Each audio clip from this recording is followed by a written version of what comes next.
ဒီမုတ်ဆိုတစုကမြို့ပြင်တုံးနဲ့ကြီးတဲ့ကဘတ်စကားကြီးပေါ်မှာအခုလိုမျိုးထိတ်လန့်ပွဲရဖြစ်ပျက်တွေနဲ့ကြုံတွေ့ခဲ့ကြရတယ်။1996ခုနှစ်စတင်မာလ6ရက်နေ့တုန်းကအလက်စကာပြည်နယ်ဟီလီအနီးနားမှာရှိတဲ့ Stampede Trail ကမုတ်ဆိုတစုကအမဲလိုက်ထွက်လာရင်းနဲ့မြို့ပြင်မှာဆွတ်ပြတ်ထားတဲ့ဘတ်စကားတစ်စီးကိုတွေ့ရှိခဲ့ပြီးအဆင်ပြေတဲ့အမိုးကတစ်ခုအနေနဲ့အသုံးပြုလို့ရနိုင်မယ်ဆိုတဲ့အတွေ့အမျိုးနဲ့ကားရှိရာကိုသွားခဲ့ကြပါတယ်။ကားရဲ့ကျုံးပိုင်းကိုဝုံမှုစူးစမ်းလိုက်စမှာပဲအခုလိုမျိုးကြောက်မဲ့ဖွဲရကိစ္စတွေကဖြစ်ပေါ်လာခဲ့ပါတယ်ရှင်။မုတ်ဆိုတွေကတတိကောင်းသူတွေဖြစ်ကြပေမဲ့အခုကြုံတွေ့ခဲ့ရတဲ့အဖြစ်အပျက်တွေပေါ်မှာစိတ်ခိုင်ခိုင်ချဖို့အတွက်ဘလို့မှတောင်းခံနိုင်ခြင်းမရှိခဲ့ကြပါဘူး။ဒီကားထဲမှာရုတ်တရက်ကြုံတွေ့ရတဲ့အဖြစ်အပျက်တွေကြောင့်သူတို့အားလုံးထိတ်လန့်တုန်လှုပ်သွားခဲ့ကြရပြီးတော့စောက်တရားမရဖြစ်ခဲ့ကြရပါတယ်။ဒါကြောင့်တရားမရတဲ့အဆုံးမှာတော့သူတို့အားလုံးကအခုလိုမျိုးလုံးမိလို့ရတယ်လုံးမိကြပါတော့တယ်ရှင်။ဒီနေ့ဗီဒီယိုထဲမှာတော့ horror ချစ်သူပရိသတ်တွေအတွက်အထူးတင်ဆက်မှုအနေနဲ့မြို့ပြင်ပေါ်ကဘတ်စကားပြက်တစ်စင်းမှာထိတ်လန့်ပွဲရာတွေကိုကြုံတွေ့ခဲ့ကြရတဲ့မုတ်ဆိုးတစုနဲ့ပတ်သက်တဲ့စိတ်ဝင်စားဖွယ်အကြောင်းအရာတွေကိုတင်ဆက်ပေးသွားမှာဖြစ်လို့စိတ်ဝင်စားကြတဲ့ပရိသတ်တွေအနေနဲ့ဗီဒီယိုလေးကိုအဆုံးထိအတူတူလိုက်ပါကြည့်ရှုပေးပါအောင်ရှင်။ကဲဒါဆိုရင်တော့ဗီဒီယိုလေးပြန်ဆက်ရအောင်ပါနော်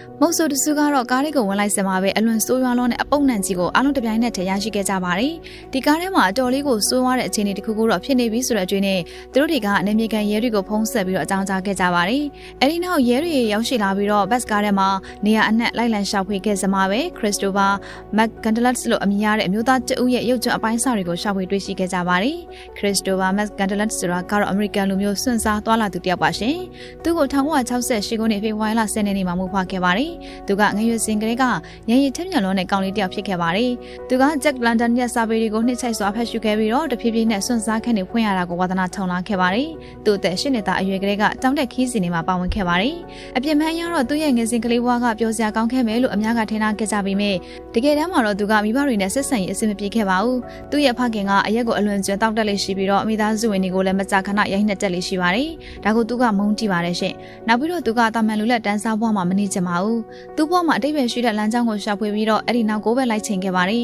။အဲ့ဒီနောက်သူကအသက်22နှစ်အရွယ်မှာတော့အိမ်မော်ကနေဆင်းလာခဲ့ပြီးဂျော်ဂျီယာကနာမည်ကြီးတက္ကသိုလ်တစ်ခုမှာဘွဲရရှိခဲ့ပါတယ်။ဘွဲရပြီးတဲ့နောက်မှာတော့သူစုဆောင်းထားတဲ့ဒေါ်လာ2400ကိုပရိဟိတအဖွဲ့အစည်းလူတန်းခဲ့ပြီးကျန်းတဲ့ငွေအနေငယ်ကိုမိရှို့လိုက်ပါတယ်။အဲဒီနောက်သူအရန်ကိုကြိုက်နှစ်သက်တဲ့အဝိုင်အောင်တဆန်ကားတစ်စီးနဲ့နိုင်ငံအနှံ့ခီးတွေထွက်ခဲ့ပါတယ်။အဲဒီနောက်ပိုင်းမှာတော့အခက်အခဲတွေများစွာကိုရင်ဆိုင်ခဲ့ရပါတယ်။ရေကြီးမှုတစ်ခုကြောင့်ကားကပျက်စီးသွားခဲ့တာကြောင့်ကိုလိုရာဒိုမြစ်တစ်လျှောက်မက္ကဆီကိုနိုင်ငံအထိရွက်လီနဲ့သွားခဲ့ပြီးအဲဒီကနေတဆင့်အမေရိကန်နိုင်ငံနဲ့ပြန်ဝင်ဖို့အတွက်ကြိုးစားဆင်မှာပဲအဖမ်းခံခဲ့ရပါတယ်။ထိန်းသိမ်းခံရပြီးတဲ့နောက်ပြန်လွတ်လာတဲ့အခါမှာသူနှစ်သက်တဲ့စွန့်စားခီးသွားခြင်းတွေကိုဆက်လက်ပြုလုပ်ခဲ့ပါတယ်။အစာစားဖို့အတွက်ဖြစ်တယ်လို့စာဝှေ့စားတော့ပြီးတော့ကုန်တင်ရထားနဲ့မကြာခဏခီးတွေထွက်လေရှိပါတယ်။လူတချို့ကသူ့ကိုကူညီပေးမယ်လို့ကမ်းလှမ်းလာတွေရှိခဲ့ပေမဲ့သူကတော့ညှင်းဆန်ခဲ့ပါတယ်။နောက်ပိုင်းမှာတော့သူ့စန္ဒာတွေကတဖြည်းဖြည်းနဲ့ကြီးစိုးလာခဲ့ပြီးမြို့ပြတွေမှာနေထိုင်တာထက်တောရိုင်းနယ်မြေတွေမှာနေထိုင်ဖို့ကိုပဲပုံမှုပြီးတော့ဆရာထက်တိုင်ခဲ့ပါတယ်။ဒါကြောင့်ကုန်တင်ရထားနဲ့10ရက်10ညကြာအောင်ခီးဆက်ခဲ့ပြီးအလက်စကာပြည်နယ်ကတောရိုင်းတစ်ခုစီကိုခီးဆန်ခဲ့ပါတယ်ရှင်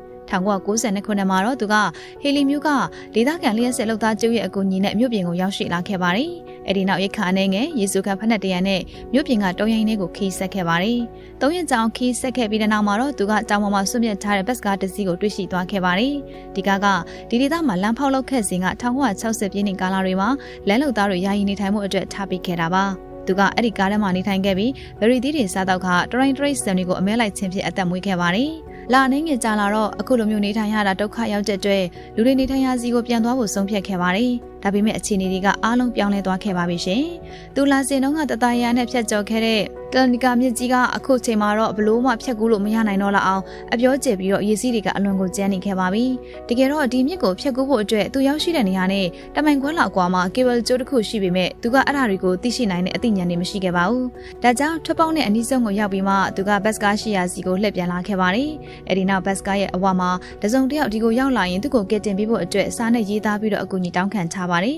။ရဲတွေအနေငယ်လောက်ကြားတဲ့အထိဘယ်သူမှရောက်မလာခဲ့တာမို့နာမကျန်းဖြစ်လို့အစာလည်းလိုက်မရှာနိုင်ဖြစ်ခဲ့ရတဲ့သူကအစာငတ်တဲ့တန်နဲ့ပဲတည်ဆုံသွားခဲ့ရပါတော့တယ်။သူတည်ဆုံရတဲ့ပတ်သက်လို့လူတွေကတော့မှတ်ချက်အမျိုးမျိုးပေးခဲ့ကြပါတယ်။သူကအစာမစားကျင်တဲ့အစိတ်သီးတစ်မျိုးမျိုးကိုစားမိခဲ့တာကြောင့်အခုလိုဖြစ်ရတယ်လို့လည်းတချို့ကမှတ်ချက်ပြုပါတယ်။တချို့ကတော့အသက်ရှင်စေနိုင်မယ့်အစာတောက်တွေလုံလုံလောက်လောက်မရရှိခဲ့တာကြောင့်အဝေးကိုလိုက်ပြီးတော့မှမရှာဖွေနိုင်တဲ့အခါကြာလာတော့အသက်ပါဆုံးမသွားရတယ်လို့လည်းထင်ကြေးပေးကြပါတယ်။ဘယ်လိုပဲဖြစ်ဖြစ်နောက်ဆုံးမှာတော့အစာငတ်လို့တရားရဆိုတဲ့အကြောင်းကိုတော့အားလုံးကတူညီစွာလက်ခံထားလိုက်ကြပါတော့တယ်။ကားထဲမှာသူကနေ့စဉ်မှတ်တမ်းတွေရေးသားခဲ့ပါတယ်။တူတုတ်စကလုံးတွေနဲ့ပဲမှတ်တမ်းတွေရေးခဲ့ပါတယ်။ဒီမှတ်တမ်းတွေအရဒီကိုရောက်ပြီးတော့ရက်ပေါင်း100မြောက်တဲ့နေ့မှာသူ့ရဲ့အသက်ကအန္တရာယ်တွေနဲ့ရင်ဆိုင်နေရပြီဆိုတာကိုသိသာခဲ့ပါတယ်။ 112ရက်မြောက်နေ့အထိအတန်းလေးတွေချစ်နိုင်ပေမဲ့113ရက်မြောက်နေ့မှာတော့ဘီနာမှာဘာအမှတ်သားမှမရှိတော့ပါဘူးဒီရက်ကတော့သူကွယ်လွန်သွားခဲ့တဲ့နေ့ဖြစ်နိုင်ပါတယ်အဲဒီနောက်ရဲတွေကစစ်ဆေးတွေ့ရှိချက်တွေနဲ့ပတ်သက်ပြီးတော့အများပြည်သူကိုထုတ်ပြန်ကြေညာပေးခဲ့ပါတယ်တချို့တွေကမြို့ပြတွေရဲ့ရှုပ်ထွေးမှုတွေနဲ့ကင်းဝေးတဲ့နေရာမှာဘဝကိုနှိမ့်မြုပ်ချင်ခဲ့တဲ့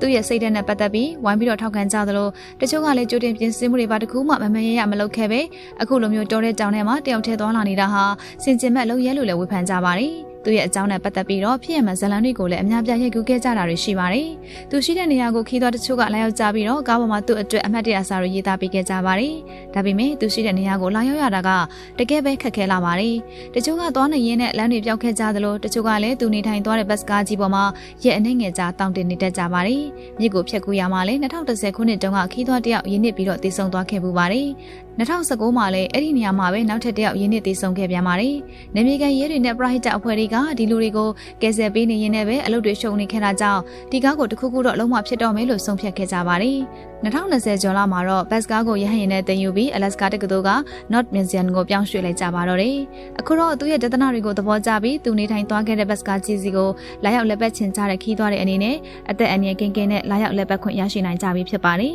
။ဒါပေမဲ့အရင်လိုမျိုးစွန့်စားခန်းတွေကိုတော့တဲထက်ရင်ဖို့ဆန်ဆန်ကြုံတွေ့ခံစားရတော့မှာတော့မဟုတ်ပါဘူးရှင်။ဗီဒီယိုလေးကိုအဆုံးထိကြည့်ပေးကြတဲ့အတွက်အားလုံးကိုကျေးဇူးများ